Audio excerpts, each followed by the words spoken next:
Last time, we left Staff Sergeant Daniel Rourke lying perfectly still on his cot in the dark, counting breaths that did not add up, listening to a sound coming from somewhere in that shelter that did not belong to any human throat. Tonight, we find out what happens when soldiers, trained men, disciplined men who had stared down real and visible danger their entire careers, come face to face with something their training never prepared them for. Something that does not fear bullets. Something that has had centuries to learn how to hunt. This is part 2 of the Skinwalker of Kilo 7, and it does not end the way you think it will.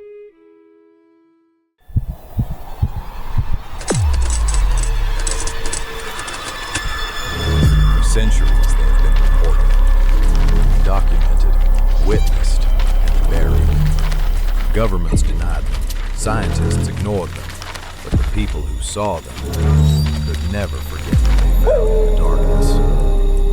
These are their stories. Welcome to Cryptid Chronicles.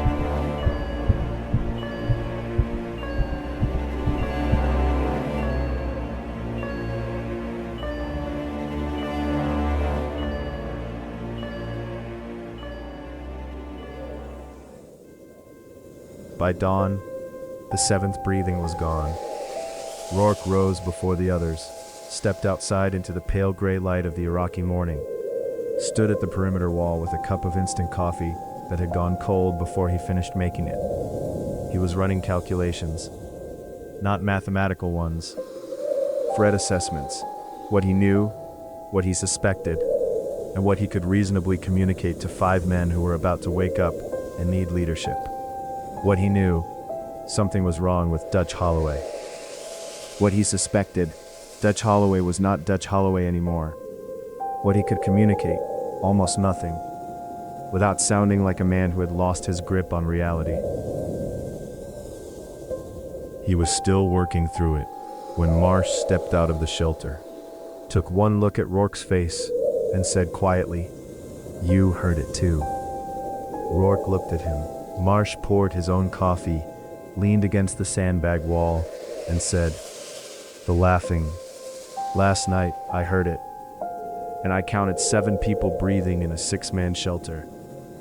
The 2 of them stood in the early morning silence and did not speak for a long moment. Dutch," Rourke said finally. It was not a question. "Something that looks like Dutch," Marsh said. "Something that came back from that cash run, wearing his face." They agreed on 2 things before the others woke. First, they would not show their hand. Whatever was walking around in Dutch's body, they would not let it know they knew. Second, they would get on the radio and request emergency extraction. They had no idea how fast things were about to move. The thing that looked like Dutch Holloway was very good at being Dutch Holloway. It told one of his jokes at breakfast, a bad one, the kind Dutch specialized in. The kind where the punchline made everyone groan and laugh at the same time. It delivered the punchline with Dutch's timing, Dutch's inflection, Dutch's sheepish grin afterward. Salazar laughed, Webb laughed, even Pritchard cracked a smile. Rourke watched and kept his face neutral, and noted the things that were wrong. Dutch always held his coffee mug with 2 hands, the thing held it with 1, fingers arranged slightly differently than Dutch's habitual grip. Dutch's scar, a white line along his left jawline from a childhood bicycle accident, was present on the thing's face, but it sat at a fractionally different angle, as if it had been remembered rather than lived. And Dutch's eyes, which had always been an unremarkable light brown, had something behind them now, a kind of constant humming assessment, the way predators watch prey. Most disturbing of all, the thing never blinked at the right times. It blinked, but the intervals were wrong. Too regular, like a machine running a program. Rourke assigned Dutch, the thing, to equipment maintenance on the far side of the compound. He needed it away from the others while he got on the radio. He sent Pritchard to assist, 2 birds. He patched through to the FOB on the standard frequency, asked for Captain Harada, a sharp, no-nonsense officer, the closest thing to someone he trusted absolutely. Harada wasn't available. He got a duty officer instead. Rourke kept his voice level, his language careful.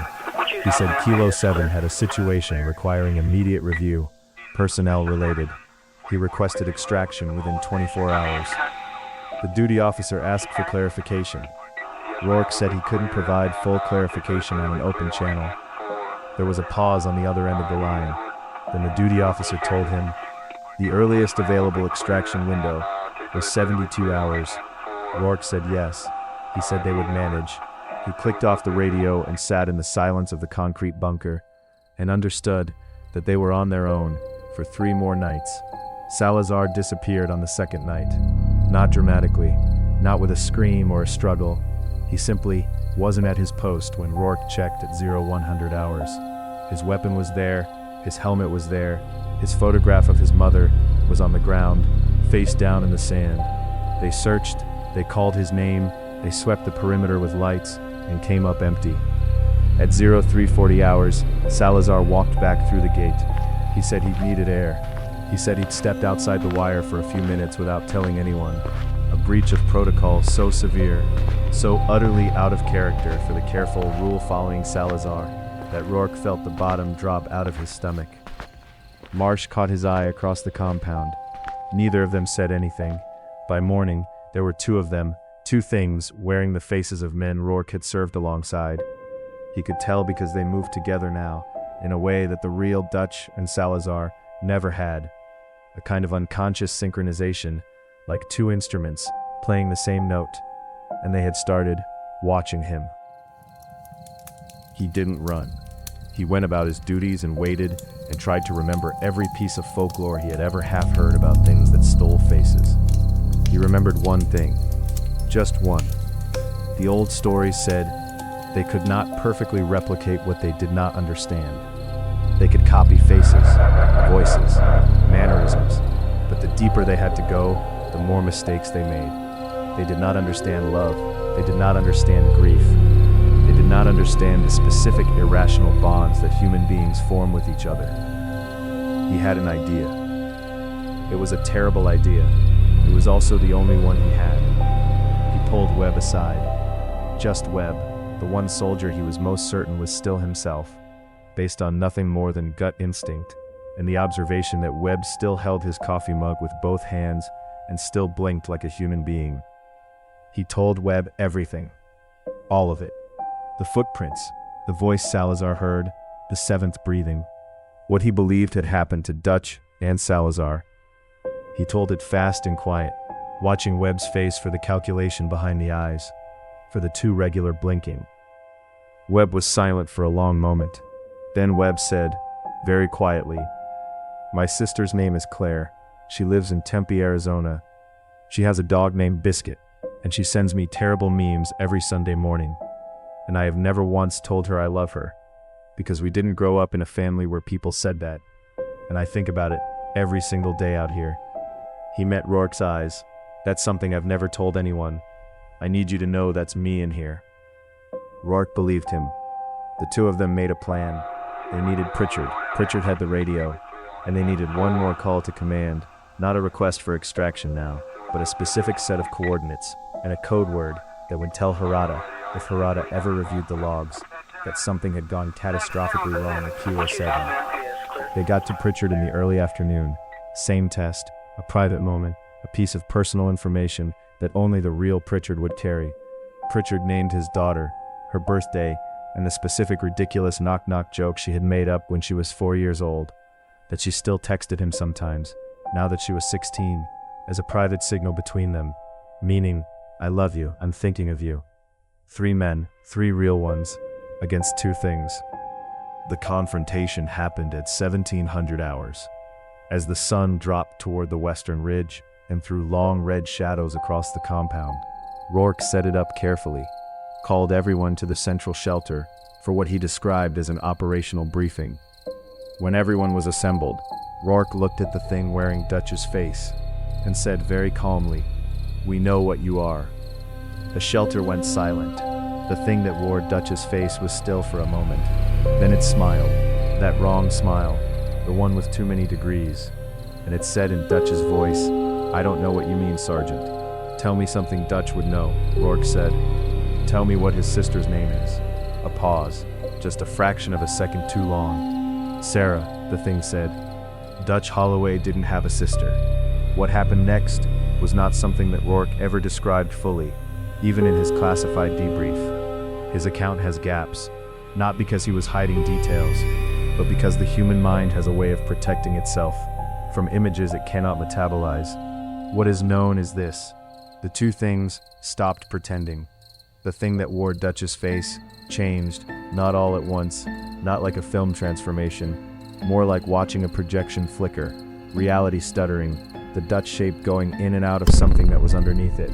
Something lean, something wiry, something that moved wrong in all the ways the thing had been so carefully controlling until now. The joints bending in directions that joints don't bend, the head at an angle that heads don't sit at. Rourke described the face last. He said it was the worst part. Not that it was monstrous, it was that it was still Dutch's face. Mostly, still recognizable, but stretched over a structure that was not a human skull, and looking out of eyes that had never once, in the history of the world, been human. They ran, all three of them, out of the shelter, across the compound, into the concrete bunker. Pritchard got on the radio and transmitted the coordinates and the code word, while Rourke and Webb held the bunker door. The things did not try to break through the door, they simply waited outside, and they made sounds that Rourke's debrief describes only as vocal, sounds that used the voices of Dutch and Salazar to say things that the real Dutch and Salazar had apparently said at some point, perhaps in the moment of their deaths. Words that Rourke refused to repeat to the debriefers and that were redacted from the record entirely. They waited in the bunker for 11 hours. At dawn, the sound stopped. The extraction team arrived at 1400 hours the following day.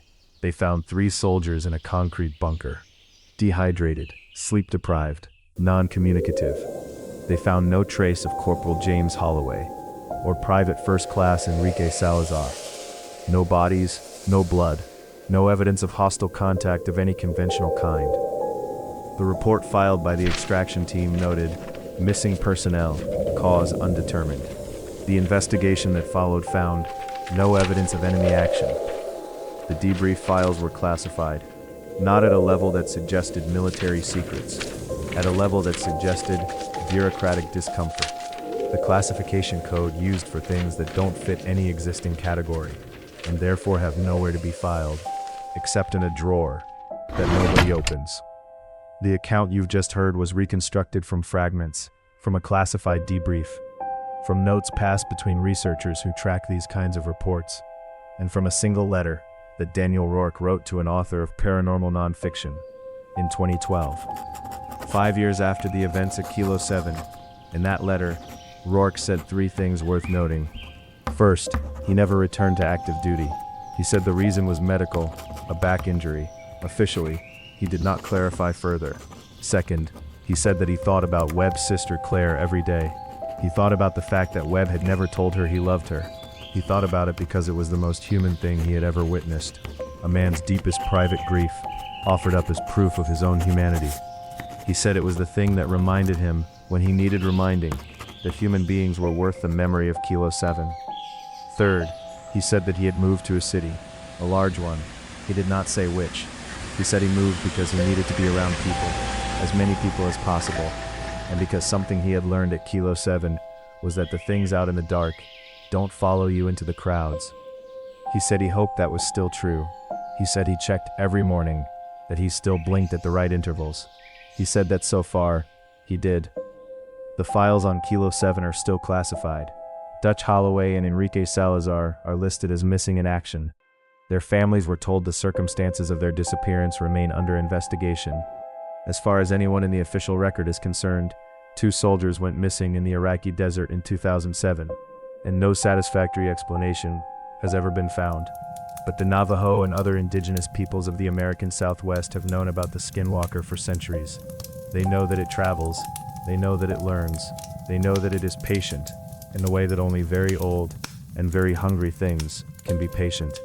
And they know that the desert is not the only place it lives.